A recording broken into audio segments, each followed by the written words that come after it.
pretty good. Are some of them orange and some of them blue? Huh. Oh, wonderful. And is yours blue? Mine kind of says, well, mine says incomplete on, I don't know if theirs is complete. Yeah, theirs should be the same. Is that just for like the fill of the blanks? Is it 5th edition now? Okay. Okay, yeah, that's a good point. So if the slides, if that doesn't match up with this, let me know so we can kind of fix it, okay? But, so we're going to kind of talk about kind of some vernacular, some words we use in chemistry. So we very quickly need to get to atoms because chemistry is, I think, the study of atoms, and atoms is what makes up matter, okay? But there's different types of atoms, and we have this periodic table in here, and we'll talk more about the periodic table, but each box is a different element, and that atom is different. So in chemistry, we study the elements, and this chart in here, each box is a different element, and we study how those elements combine, they connect up to make compounds. Hi. Am I in your way? Okay. Cool. So we just got started in the, do you have your notes book? Not yet. It Okay. should be here today or rather tomorrow. Okay, good. Okay, so matter is made up of atoms, and by definition, all matter weighs something. It has mass. I know there's a difference between weight and mass, but all matter, all atoms have mass, and all atoms occupy space. Even the gas atoms, which, you know, they just don't occupy much space. So I'm going to kind of, I'm a visual person, so a lot of times we don't really have a microscope or something that can zoom in and look at an atom. But honestly, you can hopefully by the end of this class kind of, if you don't already, start to kind of look at an object and think, oh, there must be atoms making up that object, right? How are those atoms arranged? Well, we'll be kind of talking a little bit about that. And why do those atoms stick together? We'll talk about that too. So aluminum, this is aluminum can. All of those little gray things are aluminum atoms. If you grab off the shelf ethanol, you are going to find a repeating unit of the, what did we say? Oh, this is a different class. The red is oxygen. You see the little red balls? Those are oxygen. The white balls are hydrogen, and the black balls are carbon. So you've probably run into this before. If I did H2O, what's that? Water, exactly. So over here, I'm going to go, what? I'm going to go C1, what did I say, H, let's see, 1, 2, 3, 4, 5, 6, 7, 8, I think, and O, or C3, ethanol, okay? So there you go. How are those atoms arranged? And those are arranged in a compound in the case of ethanol. Now this actually is trying to look closer at an atom. The previous slide, that was just a figure, somebody's drawing of aluminum atoms stuck together. This is actually from a scanning, tunneling microscope.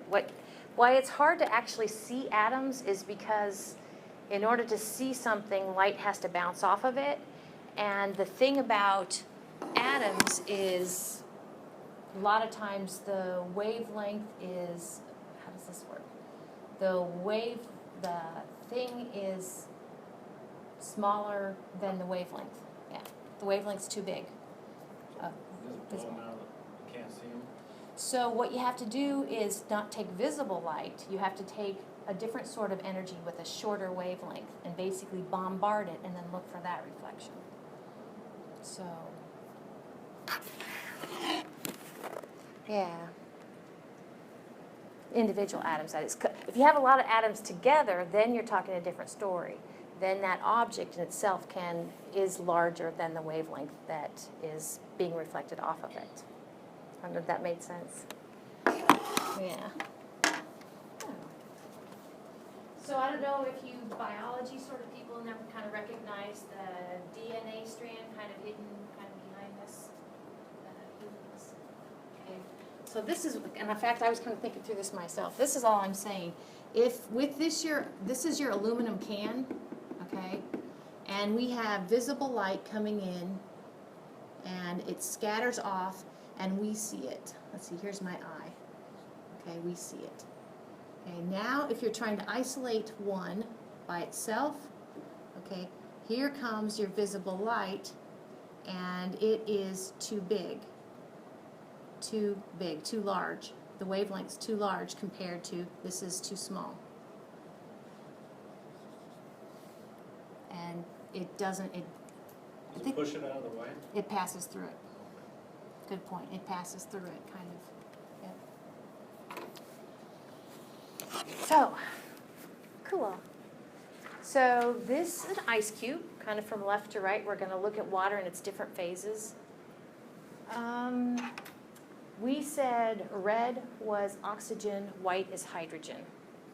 Red is oxygen, white is hydrogen. It doesn't always have to be, but that's kind of works well. So here we have our oxygen, hydrogen, hydrogen. Okay, so these are cute little water molecules.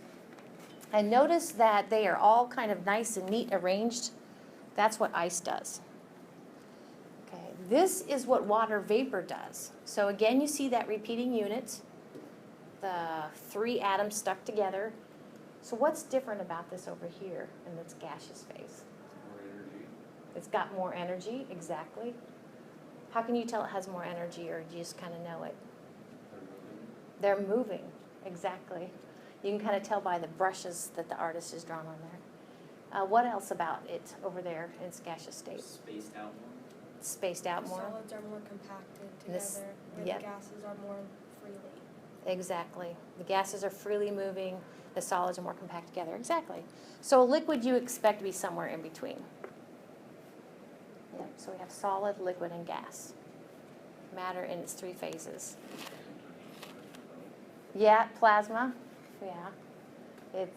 That's exists on the definitely on the sun quite handily. What's plasma? What would plasma look like? Plasma is the 4th state, and it's I want to say charged particles that kind of are in between. In between a liquid and a gas, I want to say. Well, that's supercritical fluid. I don't know. I'm kind of drawing a little bit of a blank. But our plasma TVs use that technology, don't they? Yeah. And plasma TVs use, I think, charged particles. So it's more of just, it's not a neutral, it's a charged particle. It's a piece of an atom, or I have to think about that. But so solid, liquid, and gas. So exactly what you guys were talking about. I have some things to think about solid, liquids, and gases. So do you buy this, that if you have something that's a solid, say it's an ice cube, and it's not melting because you're in a cold enough room that it's not going to melt, whatever shape that ice cube is, it's going to stay that shape, and whatever size it is, it's going to stay that size. So kind of like we saw on the figure a minute ago, the solid particles were all nice and ordered and stuck together, and they're stuck together, and we'll be talking more about this, but they're stuck together with what we call intermolecular bonds. So to kind of look at this is not very good. Intermolecular bonds are kind of like interstates.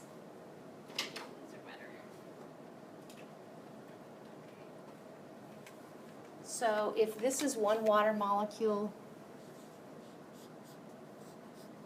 and this is another water molecule, and we'll talk more about this, maybe some of you have run into this, but the intermolecular bond goes from the oxygen of one to the hydrogen of the other. So dot, dot, dot, dot, dot. I usually do a dot for my intermolecular bonds. And I could draw a 3rd water molecule over here, and if it's in its solid state, we can have all sorts of intermolecular bonding. We could do this, we could do this, we could do this, it gets really stuck together. So, and when we heat it to melt an ice cube, what you're doing just basically is giving, you can look at it two ways. One is you're breaking those intermolecular bonds. But I like what somebody said, gases have a lot of kinetic energy, have a lot of motion. Basically, these things start vibrating enough that they break some of those intermolecular bonds. Now, liquids have some intermolecular bonds, a moderate amount of intermolecular bonds. Gases have no intermolecular bonds. So with regard to kinetic energy, let me go ahead and draw my intermolecular bond back. With regard to, and this is a solid, with regard to kinetic energy, like motion, buzzing, okay, this has the least amount. All right. Liquids are a different creature in that if you pour a liquid from one container to another container, it's going to go ahead and take on the contours of the new container. Okay, so it's going to change its shape depending upon what you put it in, liquid is. But its volume should stay the same. How much are those particles stuck to each other, those molecules stuck together just with intermolecular bonds? Moderately so. And moderately so with regard to kinetic energy. So the big contrast then comes with the gases. What do you think about the gases' shape? You think it's definite or indefinite? Indefinite for both. Yes, Indefinite size and shape. indefinite size and indefinite shape. Exactly. I think gases are awesome. Because we could like close that door and we could have like a little, I don't know, a little container, a little liter of argon gas. And we could go ahead and open up that argon gas, and given enough time, all those argon gas particles would come out in this room and make a mixture. They'd all just kind of find their way around. Those argon gas particles would actually behave pretty independent of the oxygen and nitrogen in the room. What were you thinking? I've seen an experiment where they filled like a fish tank with a gas and then used like a tinfoil boat and floated it. Oh, in cool. that. It was a heavier gas than what we're breathing, but Yeah. In that case, it sounds like, yeah, there was a difference with densities in the gases. Yeah.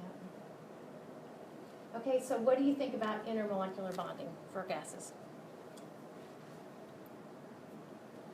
There's not hardly any. Right, not hardly any. I think I put none up here.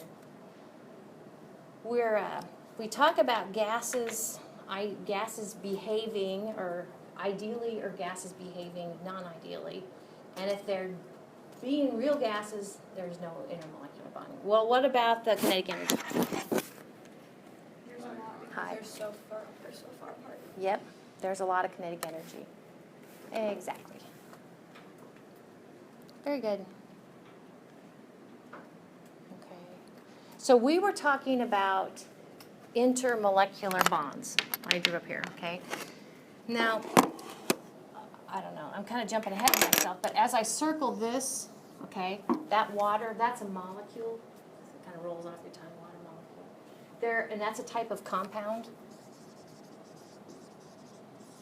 And I think we're getting to a slide that talks about compounds. All a compound is basically you have atoms of different type of elements that are connected together.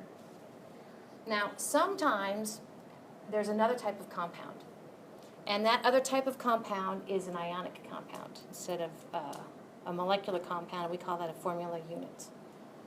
So I just kind of mentioned that because of the title of this slide.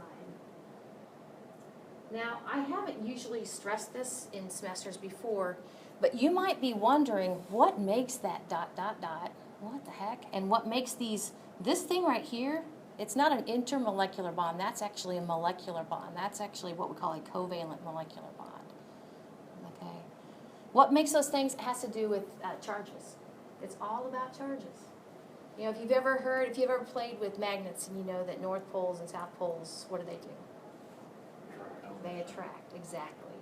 And if you have regions of positiveness and regions of negativeness, they also attract. And that's actually what holds all matter together. Okay, that's what makes our molecules, and that's what makes our ice cubes.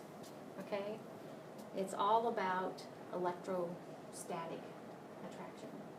That's so cool. Actually, the atom itself is all about electrostatic attraction, because if you look here, Okay, the hydrogen atom has a positively charged center and it has electrons around the outside. So again, plus and minus. Okay, so anyway. So those intermolecular bonds are attractions between ions and molecules, and between molecules and molecules. So that last one, molecules and molecules, that's what's on this whiteboard right here, okay? I'm just kind of introducing you to the subject. Okay. I don't think I couldn't get this to play this morning for me. But all it was an animation where, what do you think those gas particles would be doing if I could animate the slide? All over in the box. All over in the box. What about the solid ones? What's that? Just kind of be chilling, maybe vibrating a little bit. Yes, they'd be chilling, maybe vibrating a bit. Exactly. Very good. So here's a figure from your textbook.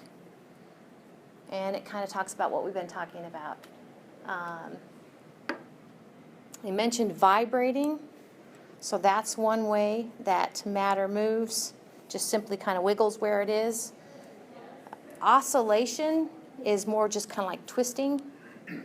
Okay, solids don't have much motion. The other thing about solids is that, what do you think incompressible means? Can't make it into a smaller size. Right, you can't make it into a smaller size, it's stuck. Yep.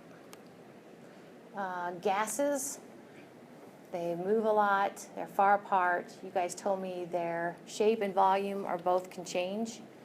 And gases are compressible though. And liquids are somewhere in between.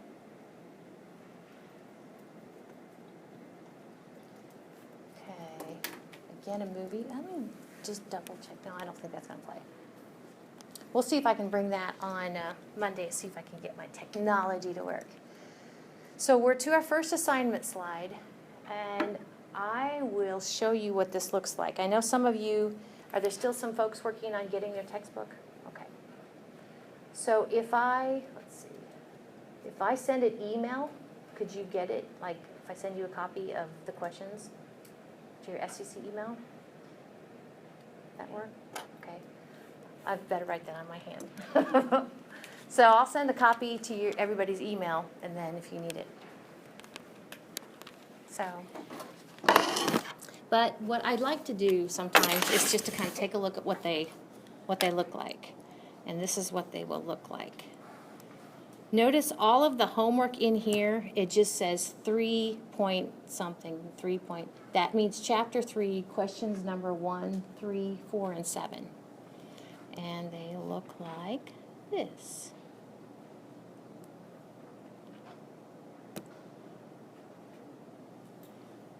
Okay. So they're not too bad.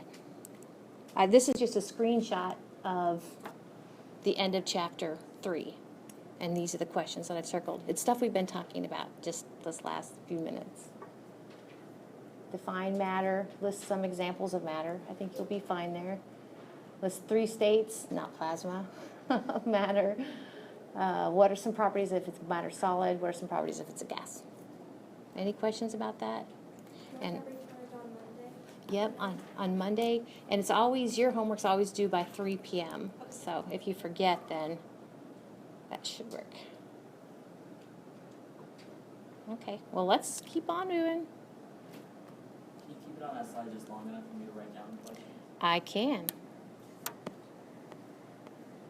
Let me pull it up here again.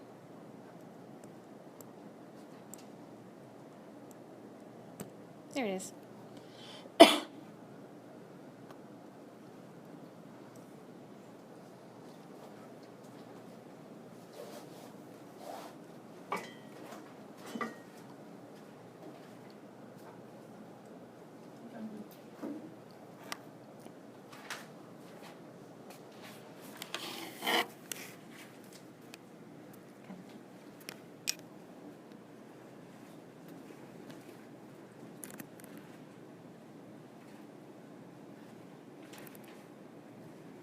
Well, I think if it's gonna rain, it should storm. I like that.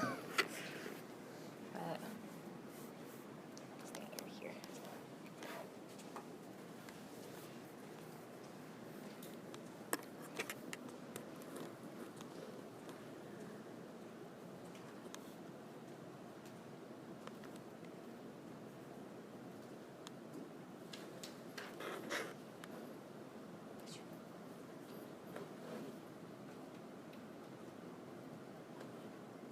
And sometimes you might be wondering, do you need to use complete sentences? Not in this class.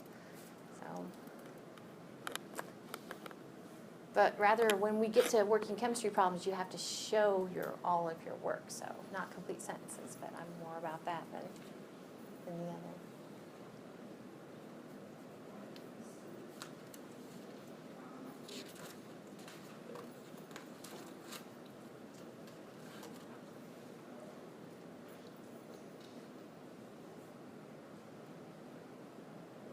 And I think we pick up a new student on Monday.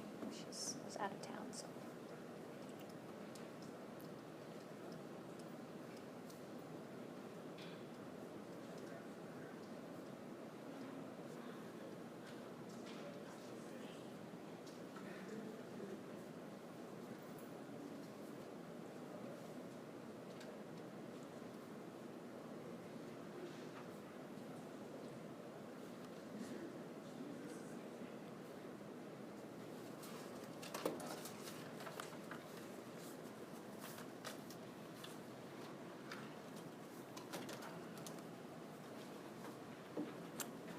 Cool. Okay. So all matter is made up of atoms, and we said matter could exist in a solid, liquid, gas, or plasma state. And so all matter made up of atoms. This is kind of a logic tree that you want to be able to kind of find your way around. So we have the left side and the right side. It could be a pure substance or it could be a mixture. And if it's a pure substance, you have two options. And we've been talking about those options a little bit this morning. It could either be just one type of atom. So that's one type of atom. And when we kind of saw the figure with the aluminum pop can and all the little gray aluminum atoms, that would be an element. Or we could have atoms of different types of elements that have joined together to make a compound. An example of that would, of course, would be water. I'm sure, I hope that works. The reason we call H2O a pure substance is because we know, if somebody says I have water, we know what it looks like. So the opposite of a pure substance then, I guess, would be a mixture. And a mixture are things, you pick two or more pure substances and you toss them together, kind of like you toss a salad. So you're not making any sort of either, well, you can make intermolecular bonds, but you're not making any of these other sort of what we call chemical bonds. Okay, so these are tossed together.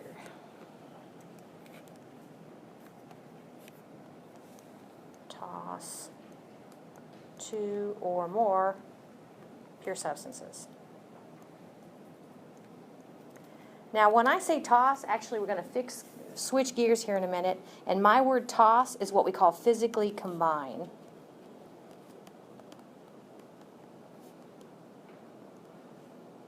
Okay, you're not forming any new bonds. Okay. So then if you have a mixture, you have two options. It could either be well mixed, and we call that homogeneous. Well mixed. It's what we call the same throughout. Heterogeneous is what I call chunky. That's a U, chunky. That just means that it's not the same throughout. And that's it. That's in a nutshell, and I have some slides to kind of talk you through that. So two or more pure substances that are physically tossed together make a mixture.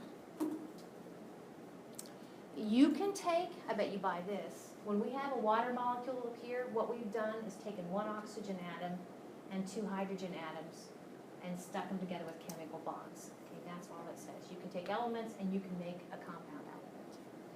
Okay. some more pictures.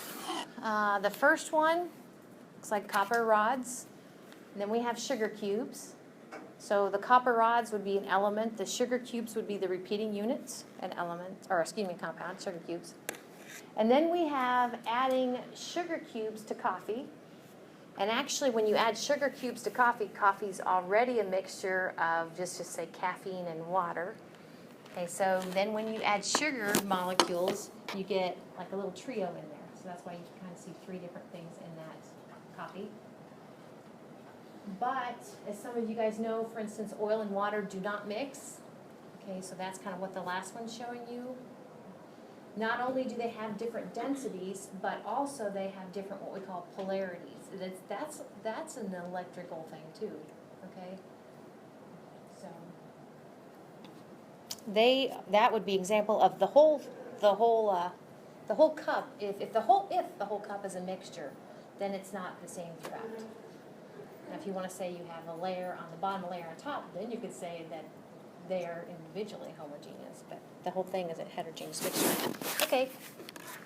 So if somebody says I have a pile of matter and that matter is an element, then you know that all of the atoms are the same of the same type. And then you also know that if you have atoms all of the same type, you can't break it any further with any sort of ordinary chemical reaction. Now, with that said, some of you guys know that there is this thing called nuclear, I get my fusions and fissions mixed up. Nuclear fission. Fission means to break apart. And so what we do with, for instance, I'm going to make this a big, I'm going to put the symbol U. What element is U? Uranium. Yep. So that's my uranium atom. Under certain conditions, we can actually take a uranium atom, and this isn't ordinary chemical reactions, but nuclear reactions, and what do?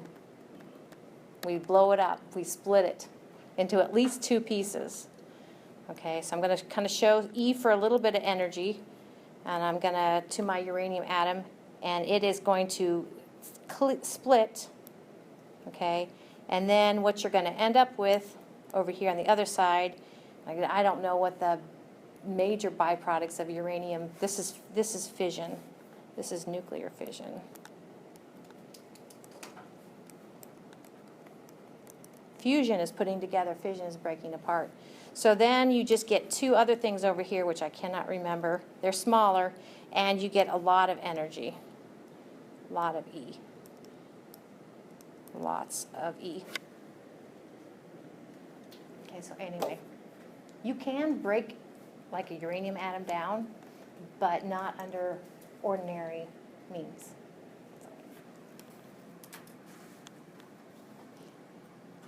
Okay. Oops, did you want that back? I don't know if I can get that back. Okay. All right.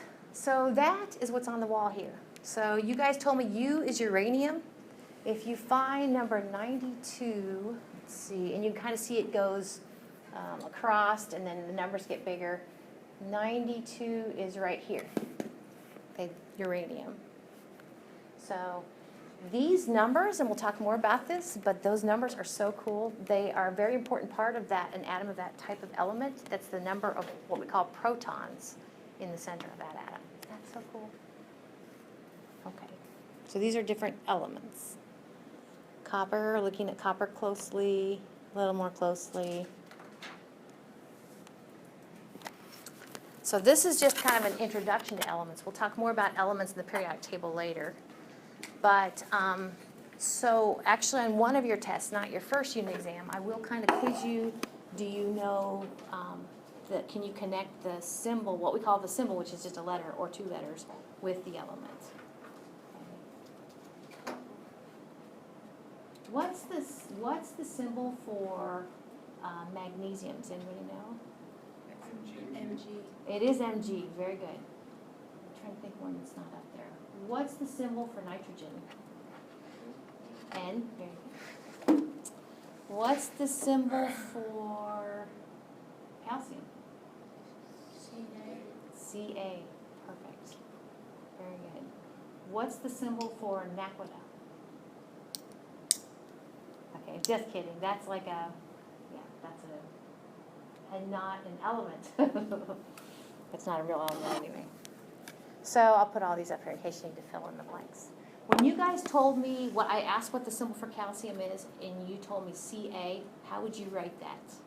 Capital C, lowercase a. Yep, capital C, lowercase a, exactly. I'll show you a good example of why it's case sensitive. Like if I put this, I'll put big C, little o. Anybody know what element that is? It is cobalt, very good. So that's cobalt. Awesome. Well, what if I put big C, big O? Carbon and oxygen. It is carbon and oxygen. And that's carbon monoxide.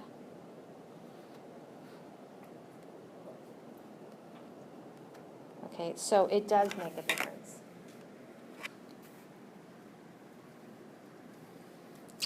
Okay, so balloons are filled with pure element, helium, all bouncing around in there. Isn't that awesome? I love gases. So this is a little bit of a random thought, or a random fact, not just thought, I guess it's a fact, that of those elements, and actually in the last, I want to say 3 or 4 months, they have actually added more elements. The new ones they add are made by nuclear, not fission, but fusion.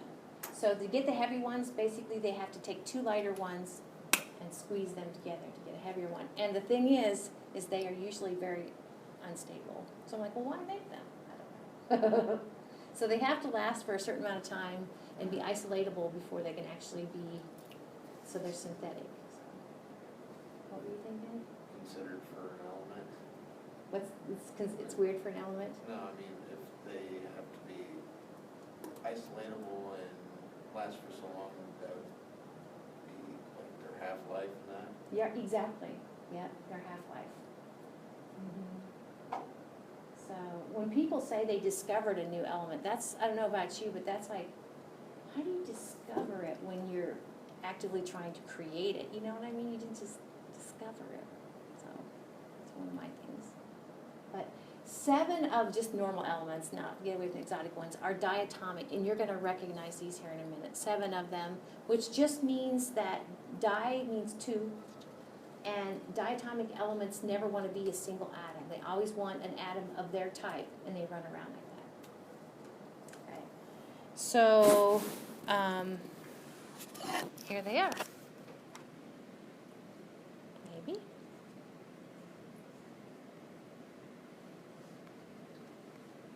There they are. Okay. So, I mean, they're relatively common. Now, I learned them by they're not set up this way, but I learned them by the German last name, like Hofbernickel. I don't even know if there is a German last name, Hofbernickel. But if you spell out Hofbernickel, HOFBRNICL.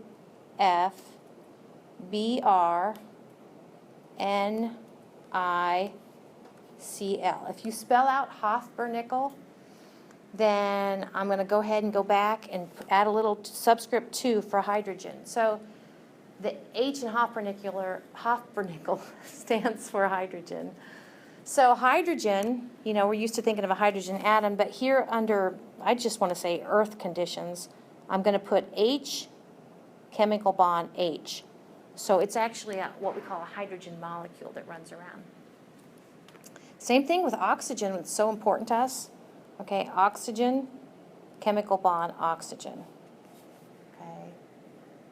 Let's see. Well, you have it up there. So F is for fluorine, B is for bromine, N is for nitrogen, I is for iodine, and Cl is for chlorine.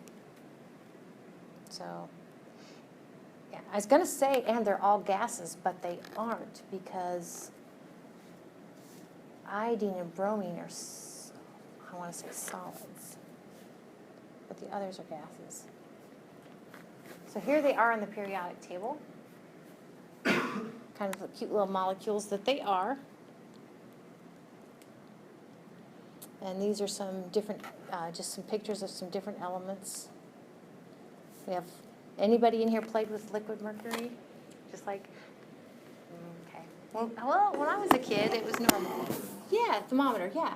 Your thermometer breaks and you're like, You know, like it beads up, you like dabs beads. yeah. But it's not a good thing. Sulfur, copper, iron, aluminum. And these are all pure substances, these are all elements. So. Okay. So, I think that's about, let me see what the next slides are. Because then we talk about compounds, right? Yeah, we'll take a running start at that. So if you're okay with it, that's as far as I wanted to get today, okay? So we'll call it a day and start with compounds on Monday. Any questions? Cool. See if we can get our